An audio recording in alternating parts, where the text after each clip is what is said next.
Welcome to Small Talk with Kenya and Dawn. I'm Dawn. And I'm Kenya. So today we are here. We have a brand new topic that we're going to be talking about. And our topic today is, are you a convenience? I know that's probably hit some people before to wonder, are they someone's convenience or are you someone's constant? Yeah. So I don't know why I just said that, but okay, but we're gonna focus on the convenience portion. So are you someone's convenience? When you think about being someone's convenience, and we're talking about right now we'll just start off with relationships. Okay. And are you there? Do you make yourself available for that person? When you think about it, what comes to mind for you? From the outside looking in, that they're just using that person. Possibly being on the inside, I think I would be questioning why I'm only a part of your life at specific times. Yeah. I think that's a great point that you just made. One thing is I'm wondering is, why do we allow it to happen? Ooh. Why do we allow that to happen? When you're thinking of someone's convenience, and I'm thinking about people dating. People that are in relationships, been in relationships for a long time, but they're not married. They've kind of, like what we said before about, you've kind of settled, but that person is, even just say that they're hopefully they're living separately, that they're not living together, and they're not married. But when you call on the phone, are you, hey, I gotta get to the phone. He's calling, she's calling.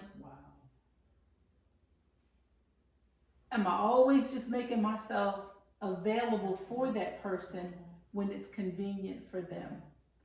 What type of an investment is that person making into the relationship?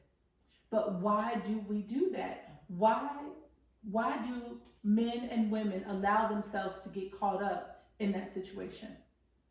I always think about going back to the root of the problem, because I think when we really fully know who we are and our value in who we are, I think it's hard for someone to slide into something like that. So I'm gonna go back to maybe trauma that may have left them feeling vulnerable or unwanted, unloved. I'm not an option to anybody. So whatever comes my way, I just have to really take it because I don't have any other prospects. So I would just say go back to the root of the problem, because I don't know. But my opinion is, someone who is strong-willed, strong-minded, I know who I am. My first thought is looking for red flags of, no, you're not going to use me. Yeah. If you're only calling at certain times, you want me to be inconvenienced for you. I would just think that someone who doesn't have a void they're trying to fill would kind of spot that as a red flag and like, no, I'm not going to do that. It's like that expectation is there that they'll be there no matter what is going on. But when you say get to the root of the problem, and I think a lot of times people are looking to be loved. They're looking for love. And going backwards, did they receive it at home? Did they watch a parent go through the same thing? That's what kind of just starts going through my mind. And then that pattern of behavior is going to continue, because I'm thinking like, and I'm just using a single mom. And she's, meets someone, but he's still out doing whatever he wants to, but then he'll pick up the phone and call you when it's convenient for him. And then you allow that person to treat you as a convenience, and they're really not valuing the relationship. I think about how that man has seen the father absent from the home. And he could have done the same thing with his children, just popping in whenever you feel like it, because it's convenient for you. You're out, your family may be home, the children that you've left at home, and the woman that's there, the mother of the children, they're struggling. But you pop in and out whenever you feel like it. Or the ones that are paying, child support. Let me kick you $5 or $10 here just so I won't go to jail. That's that's a whole different Yeah, story in itself. yeah. But it happens. Yeah. But then you come back around because that's convenient Yeah. for you. Mm-hmm. And I think sometimes women, and I'm just speaking for women, is you want your family. Mm-hmm. You want to have that family dynamic. Mm-hmm.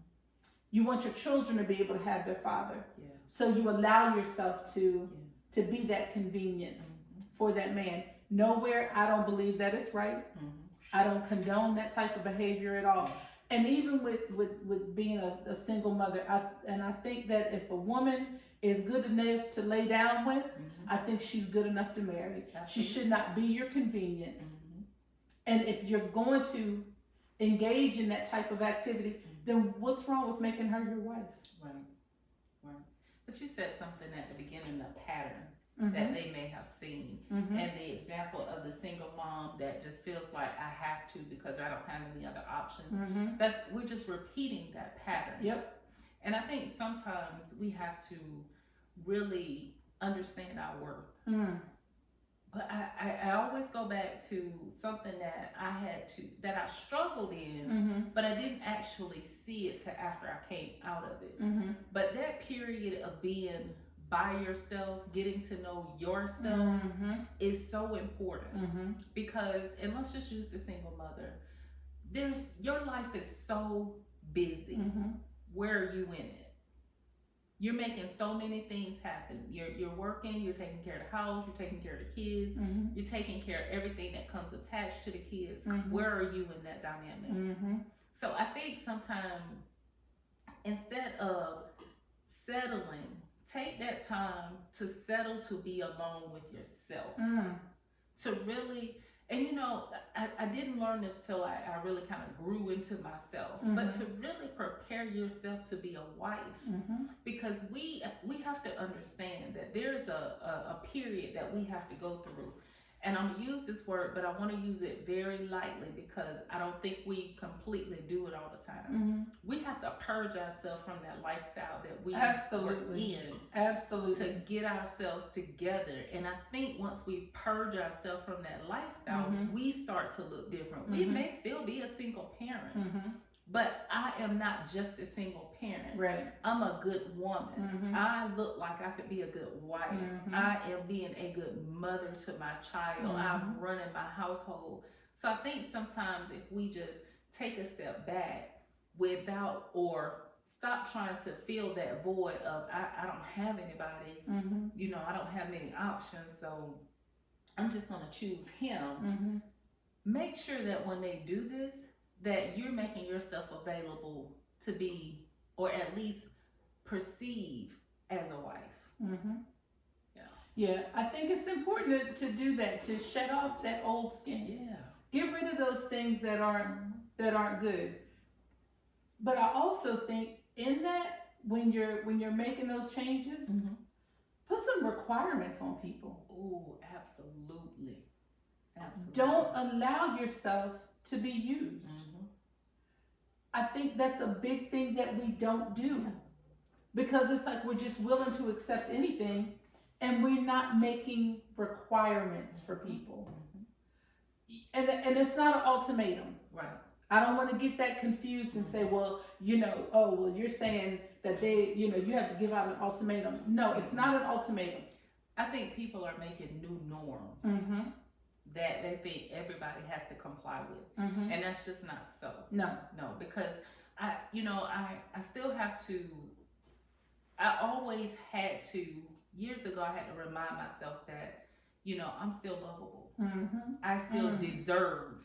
And I think a lot of times we get caught up in life doing that. We end up settling because we don't give ourselves the opportunity to be in that position. So I think instead of accommodating new norms, we don't have to say it's an ultimatum, but certain things I'm just not going to comply with, and I don't have to. No, and you have to be okay with that, so you can stand in it. Even if 3 people that come to you that you may think you just have to have because there's nobody else, you don't have to let that be a norm to disrupt your life. Because I mean, we got to think about the latter part of it. If we settle, what are we gonna end up with? Yeah. If we end up settling, what's gonna happen? Yeah. What's gonna happen? But when you allow yourself to be that convenience, you have settled. You have. You've made the yeah. decision to Mhm. settle. Yep. The cycle, it doesn't stop Mhm. unless you have, if you have children and they're looking at it, it becomes normal for them. Yeah.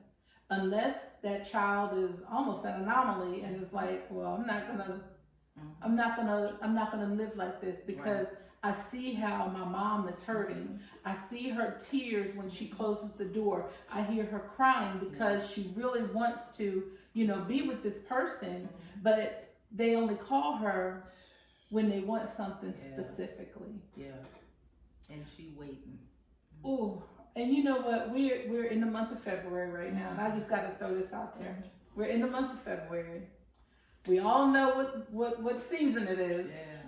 Until April 15th rolls around. Oh, yes. I'm thinking love. No, ma'am. I gotcha. It's not a season of love. Gifts.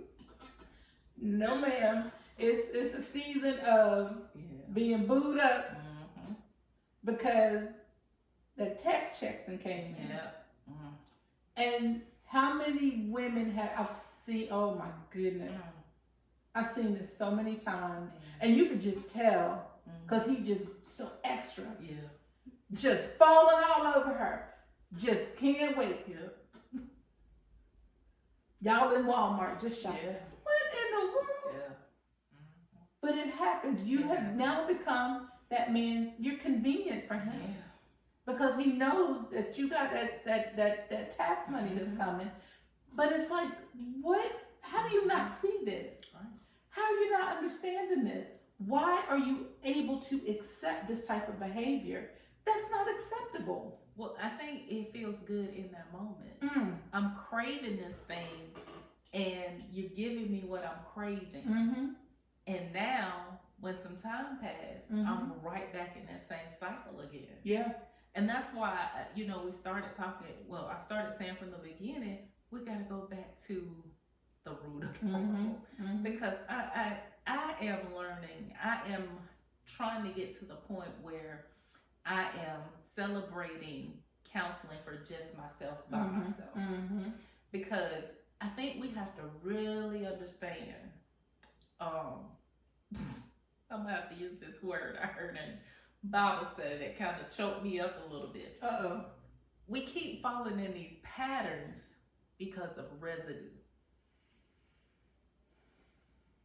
And we sitting over here, February to April, I'm in love. Kids can't even get my attention. When May, I'll give it to about July, because then it's really hot. Holiday getting ready to pop up. Now they trying to go and do their own thing. Yeah, because you got to get that 4th of July outfit. So after that, now you sit back over here in your same pattern. So I think we gotta learn to really seriously, and I know people may feel, I don't know, I think people may just feel like that thing that has been controlling me, I have control of it, and you don't even know what it is, but that residue keep coming back. So now I'm a convenience in my personal life. I'm a convenience in my professional life. I'm a convenience in my social life because that's all I know how to be in order to get that thing I crave. Yeah. But it also takes me back to that Jezebel spirit. Someone that views you as a convenience. For me, I believe that Jezebel spirit has not only attached themselves, but they've taken up residence. That's not normal behavior. That's not Christ-like behavior to treat someone that way. No. It's not. But it's so easy for people to do it. It is. It is so easy for people to do it. And people have no remorse in doing it. No. It's just like, again, new norms. And I'm like, but even from the perspective, the example you gave with the single mother, we have to be very, very careful with that, because I have to say it again. You mentioned it, patterns, and we're teaching these little sponges that this is okay behavior. Yeah. And you should never be just a convenience for someone when you know, or you have to learn that you're worth more than that.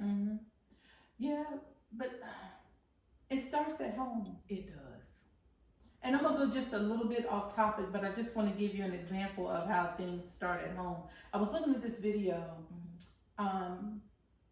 yesterday or today. I think it was actually last night, and it was a mother. I don't know if she was a single mom. I just know she was a mom. Her son, little boy, looked like he couldn't have been no more than maybe 7 or 8, and he had been disrespectful to the teacher. Mom came down there with a belt, pulled him out, tore his little butt up, right? And then she started calling him names. And it broke my heart because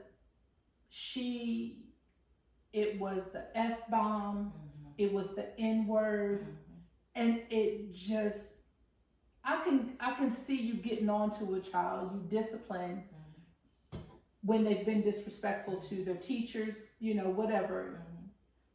But then when you started with the name calling, and I'm thinking to myself, you're labeling this child with these names, and you're calling him things that are deplorable. And we wonder why we have the behaviors that we do out of our young men that grow into grown men. That would be a perfect example of how that child's environment would allow him to be disrespectful to a woman because his mother is disrespecting him. So he's going to flip that. He's going to turn that thing around, and he's going to put it back on that woman again. That name calling is going to start. All those things that we're talking about, that behavior is going to start with that child. That mother has not broken anything. She's made it worse. And she's made it worse for her son, because her son is not going, I can't see where that child is going to thrive. He's not going to respect her. No. He's going to resent her. He may have some hatred in his heart for her. And who knows? I mean, once he get big enough to be looking her in the eye, who's to say he may not try her? That's right. You know, I mean, I don't know. There's so many possibilities of, you know, it's so cliche, hurt people. But there's truth to that. And, you know, we've all said, you know, our parents did the best they could with what they had. But we have to do a better job with helping people understand that there's a better way to do things. It is. You know, it's okay to have the knowledge and the wisdom from mama and auntie and all of those people. But we have to really, truly think about, okay, they did it because they were limited. We can still use some of their wisdom, but we have to do things better. Because as you said, that little boy is going to be a grown man that's going to be out in the community. And how productive is he going to be? He's not going to be productive. You know, he's going to become a convenience for somebody else. And then he's going to be wreaking havoc in that convenience. Yeah.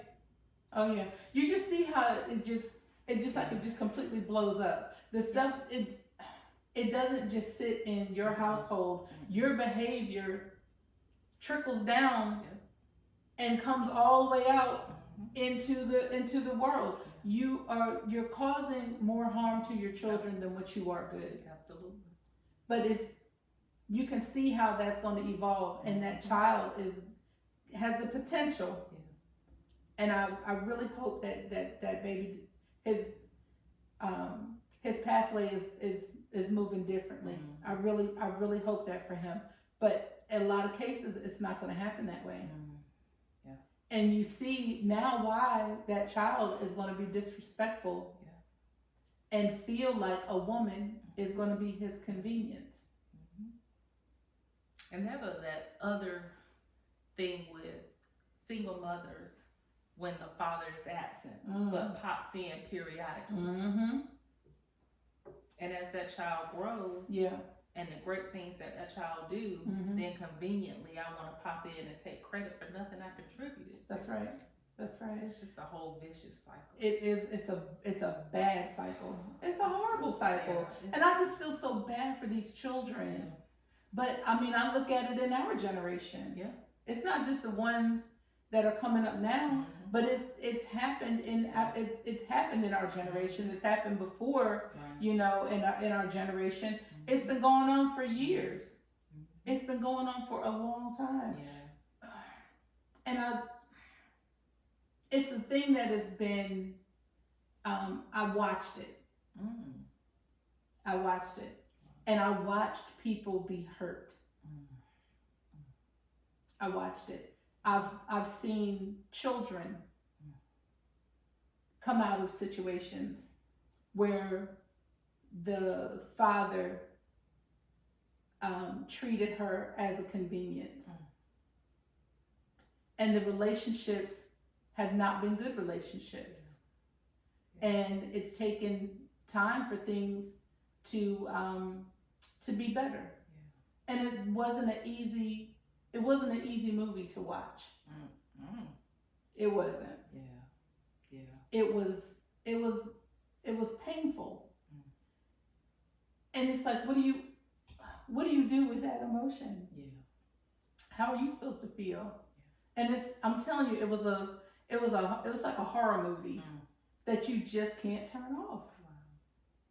It's one that you just cannot. It's like you can't turn the volume down. Wow.